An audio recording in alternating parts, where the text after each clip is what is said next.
پگہ ہندوستان وزیر اعظم نریندر مودی کشیر کن پکان اس وون پتھ کن تہ بیٚیہِ ونو یہ کتھ کہ ازٕکۍ حالات حکومت ہندوستانس یہ ژیٖنوٕنۍ دِوان کہ اگر نہ سُہ مسئلہ کشمیرٕچ حقیقت تسلیم کر آز کٲشُر نوجوان آز کٲشِر لوٗکھ تنگ آمد بجنگ آمد یوت ظلم یوت جبر کہ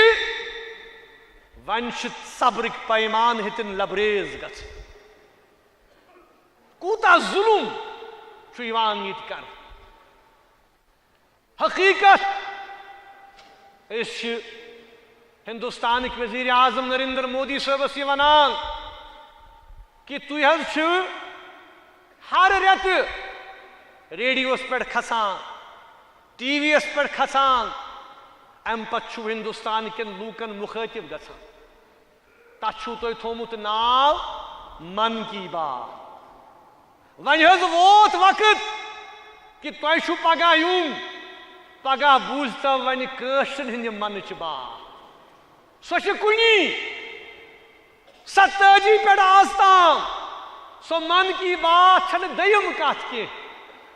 ییٚتہِ ہر کانٛہہ بچہِ بُزرگ ماجہِ بیٚنہِ نوجوان جوم کٔشیٖر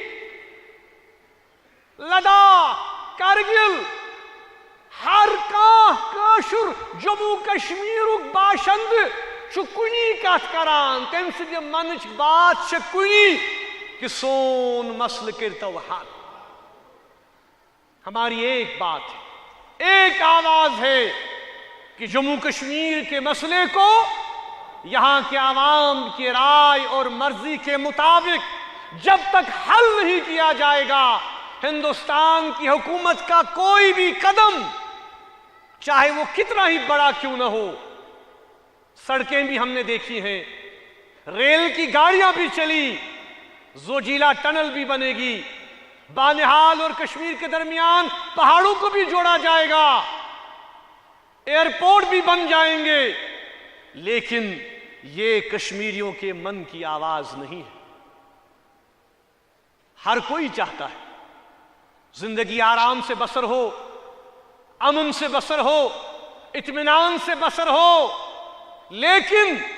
امن اور اطمینان تب تک قائم نہیں ہوگا جب تک کہ ہندوستان اور آپ کی حکومت نے آپ کے پیش رووں نے جو وعدہ کشمیری عوام کے ساتھ کیا ہے یہاں نہیں لال چوک میں نہیں بلکہ ہندوستان کی پارلیمنٹ میں آپ لوگوں نے یہ وعدہ کیا ہے کہ آپ کشمیریوں کو ان کا حق دیں گے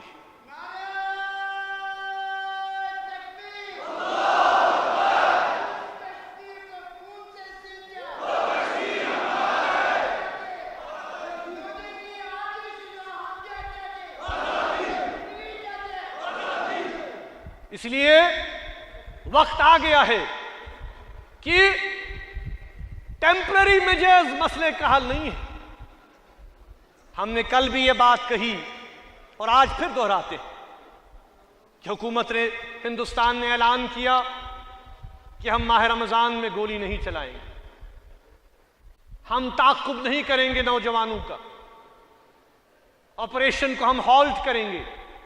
ماہ رمضان کی عظمت کے لیے بڑی اچھی بات لیکن کیا ماہ رمضان کے ختم ہونے کے بعد آپ قتل و غارت گری پھر شروع کریں گے آپ پیلٹ گنوں کا استعمال ٹیئر گیسوں کا استعمال نوجوانوں کو زد و کوب کرنا ان کو شہید کرنا یہ عمل پھر شروع ہوگا یہ کون سا کنسیشن ہے یہ کون سا سی بی ایم ہے اگر واقعی سی بی ایم اٹھانا ہے کانفیڈنس بلڈنگ میجرز اٹھانے ہیں تو سب سے بڑا سی بی ایم جو ہم چاہتے ہیں وہ یہ ہے کہ پہلے مرحلے پر جموں کشمیر سے ہندوستانی فوج کا انخلا ہونا چاہیے فوج نکلنی چاہیے، کالے قوانین ختم ہونے چاہیے، AFSPA, black laws, public safety act. اگر ایسے قدم اٹھیں گے تو ہم کہیں گے واقعی ہم آگے بڑھ رہے ہیں حل کی طرف۔ اس کے ساتھ ساتھ اس مسئلے کے تمام فریق، ہندوستان، پاکستان، کشمیری عوام، یہی ایک راستہ ہے۔ جب تک یہ نہیں بیٹھیں گے، ایک عمل شروع نہیں ہوگا، ایک پروسیس شروع نہیں ہوگا، تب تک آگے نہیں بڑھا جا سکتا۔ اس لیے ہم نے کل یہ فیصلہ کیا ہے کہ کل ہم سب ہر طرف سے انشاءاللہ لال چوک کا رخ کریں گے۔ 11 بجے وہاں پر ہمیں ایک پرامن دھرنا دینا ہے۔ ہمیں کوئی تقریر بازی نہیں کرنی، ہمیں کوئی جلسہ نہیں کرنا، ایک خاموش دھرنا، اور ہمارے ہاتھوں میں پلے کارڈ ہوں گے۔ وہ پلے کارڈ ہمارے من کی بات کی عکاسی کریں گے کہ جموں کشمیر کے عوام کے من کی بات کیا ہے، اور ہم چاہتے ہیں کہ مودی جی کل وہ بات سنیں اور اس بات کو سمجھیں اور اس حقیقت کا اعتراف کریں کہ جموں کشمیر کے عوام تب تک نہیں بیٹھیں گے، خاموش نہیں بیٹھیں گے۔ ایک ایک کشمیری اور ایک ایک باشندے کا یہاں پر ایک ہی مطالبہ ہے کہ ہم کیا چاہتے ہیں، ہم